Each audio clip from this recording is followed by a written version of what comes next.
Hey guys, what's going on? I'm out here at the shop today doing a little social distancing and working on my new project, and I decided to make a little bit of a how-to video. I'm going to keep it short and simple, and maybe someone can learn from this. This is nothing new. I can't take credit for coming up with the idea, but I'm going to go ahead and do a little explanation of how this works. Basically what I got going on is I've got a 1995 Chevy truck that I'm LS swapping, and it came with a 6.5 diesel in it originally. This truck is not going to be used for racing or anything really crazy. A lot of times on the high horsepower stuff we use solid mounts, which I'm a big fan of. This one I want to have a little bit more street manners and, you know, not so much vibration and everything, so I don't want to use a solid mount.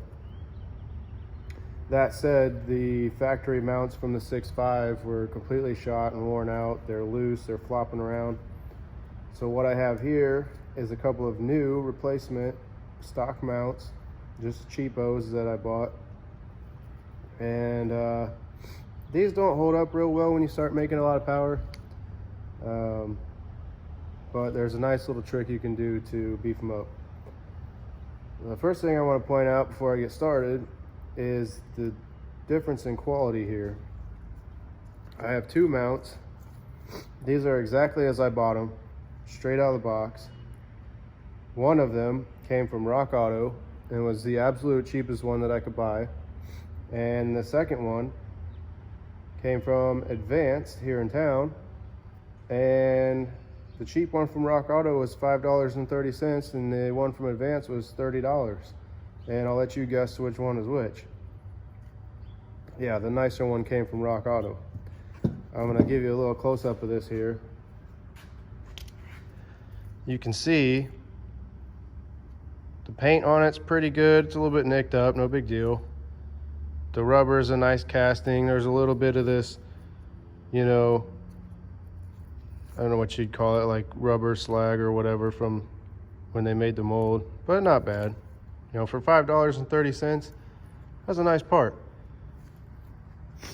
And here's the one I got from Advance. This is just ridiculous to me, and this is why I think part stores are putting themselves out of business. This part almost looks like it was used. I don't believe it was because there's no grease or anything on it. But as you can see, it's just covered in dust and whatnot, and it's got this paint's all scratched up, and look at the casting difference on the rubber, or the mold, I guess. Look at that. But anyway, both of them will work for what I'm going to do. I'm going to take a second and try to clean up a little bit of this here, just to make it look a little bit nicer, but you don't have to. It'll still do the job. It's just disappointing to me when you pay, you know, 5-6 times the cost and you get a lesser quality part. The only reason why I end up buying the one from Advance to begin with was because I had accidentally ordered one mount from Rock Auto instead of two, and I didn't want to wait. That's about the only time I buy anything from the local parts store anymore. I gotta have it right away.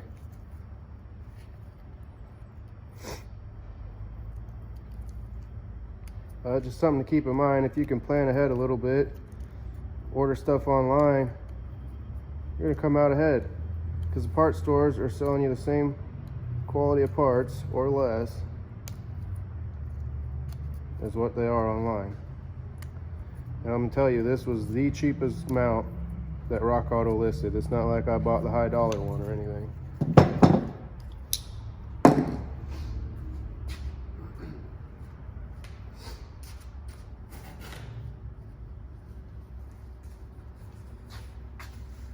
Well, anyway, it'll work. Before you get started, you want to make sure that the rubber itself on the inside is more or less clean. You don't want a lot of dirt and dust and debris, and definitely don't want any grease. because that'll make this process just not work at all. So anyway, I'm just kind of wiping it out a little bit, doing what I can. It's not going to be perfect. That's all right.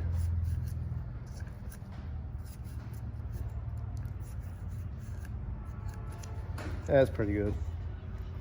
So what we're going to be doing today, they make really nice inserts, poly inserts for a lot of mounts that just slide into these voids here. Because what happens is when your motor starts making power and rocking around, this rubber just isn't strong enough to keep everything centered up and keep it from deflecting. So they make these poly inserts for a lot of stuff. If you have a common vehicle, you can probably go online and order them. They're pretty cheap. I know you can get them for like Hondas and stuff like that. As far as I'm aware, no one has one for these trucks. And so here's what you do if you got kind of an oddball. You're going to take windshield urethane, which comes in a caulk tube used for gluing in glass in vehicles. There's lots of different kinds of it. Some of it's kind of pricey. This stuff was like, I don't know, $13 a tube, not bad. This stuff you can squirt right into these voids, and when it cures, it's basically like, you know, really nice and solid, and it stabilizes the whole inside of this, so it's not going to move around anymore. But yeah, it's going to give just enough that it's not going to have the harshness of a solid mount. Couple things you need to know. This stuff can be, it's pretty thick and goopy. It can be pretty hard to get out of the tube. I have a really cheap caulk gun here, which is honestly not the best choice, so I'm not sure how well this is going to work. If you can get a higher quality one or one of the electric deals, that's totally the way to go. But I'm going to try to make this one work. This stuff's pretty nasty stuff. If you get it on you or on anything, it's not going to come off. So I got my gloves on.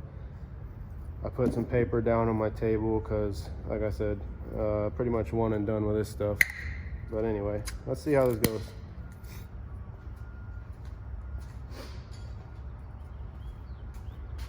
All right, first thing I'm going to do, I'm going to trim my tip. I'm going to try to make it kind of small because I want to be able to get down pretty deep into the mount. Like I said, with how difficult this stuff is to squeeze out, that might work. But I might have to come back later and open it up to a bigger hole just so it's easier to push through. We'll see.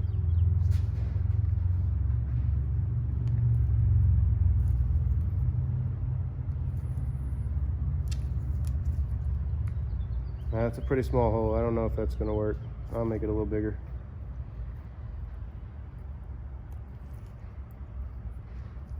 Yeah, we'll try that and see. There's what it looks like. Go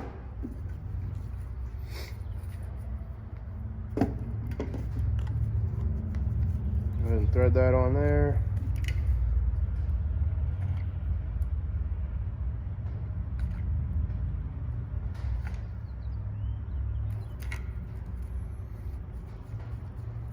Yeah, the poker's not long enough to reach.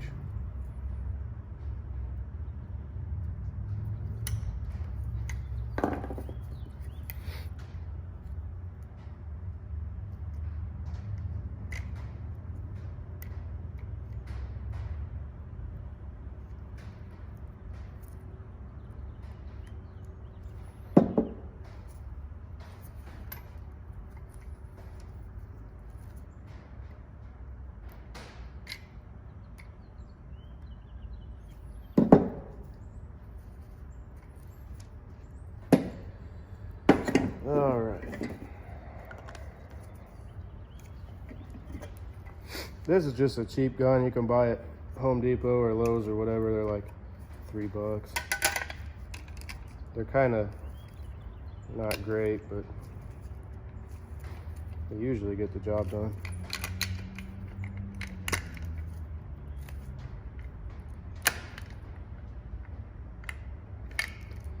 All right, here we go.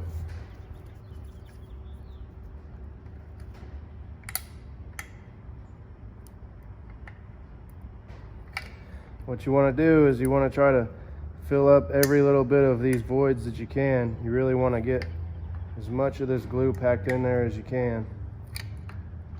You don't want any open spaces.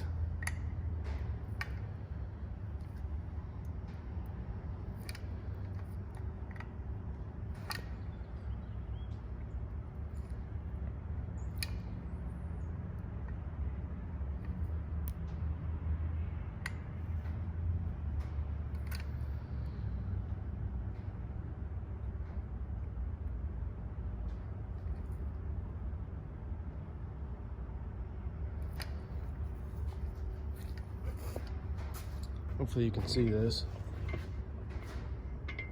Yeah, see? Just kind of squish it all in there just like that. Kind of the more the merrier here. You're not gonna hurt anything by putting a little more.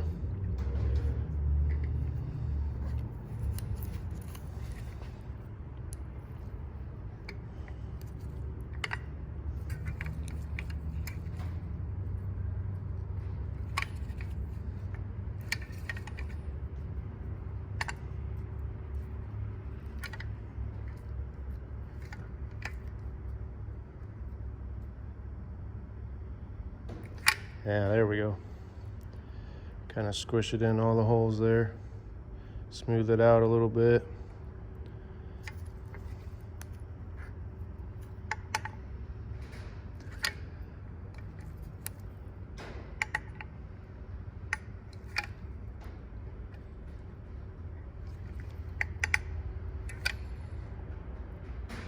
Okay, that side's looking pretty good.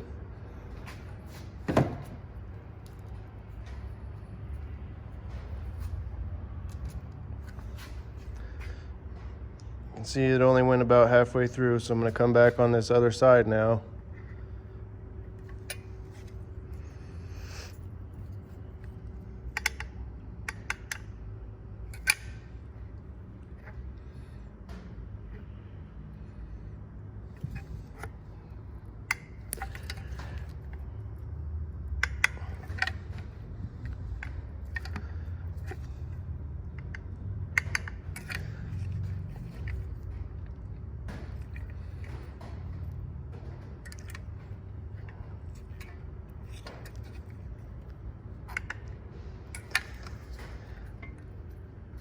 Sorry, I'm trying to keep this in the shot, but it's a little bit difficult. I got my camera here kind of propped up on a stand, and this is actually my first video that I'm making, so bear with me a little bit. Hopefully I will be able to continue doing some more as I build this truck. I've been saying for years that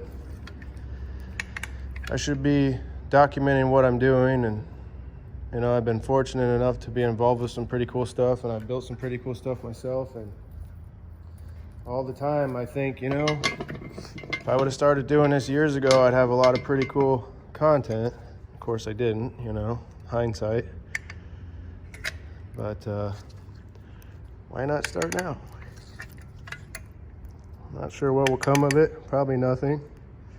But if nothing else, my friends, the few that might care about keeping up on what I'm doing, can watch and follow along. And I guess if this helps one person, then that'd be pretty cool. So anyway, I about got this one filled up now. This is really a workout with this cheap caulk gun. Tell you what, the electric Milwaukee deal would be 100% worth it in this case. But it's getting the job done. It's just not very easy.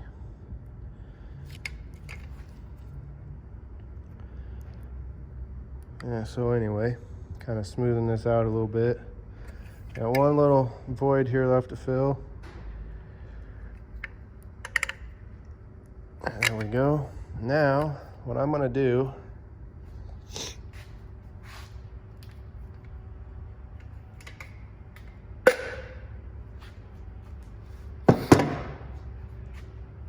I'm gonna go ahead and smooth this over a little bit, kind of doctor it up, make it look good.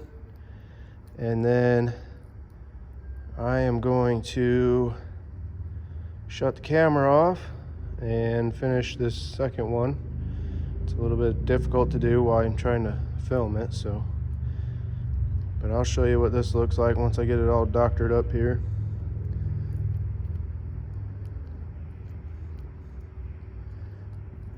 This is kind of a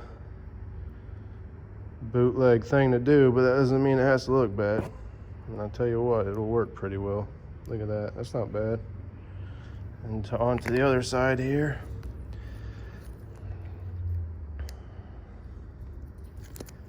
I'm telling you, this stuff is sticky, man. I got it all over my hands and everything. Better have your gloves on. All right, there we go. Look at that, that's pretty nice. There we go. Smooth it out a little bit. Pack it in if you can. Like I said, you don't want any voids if you can help it. So, there we go. That's looking pretty good. I'm gonna go ahead and set this one aside to dry. In my experience, this stuff takes about a day to cure, and it'll be pretty nice and solid when it's done. So anyways, thanks for watching. I'm gonna go ahead and finish this other one up really quick, and once they're done, I'll probably do an update video on how they turned out. So, thanks.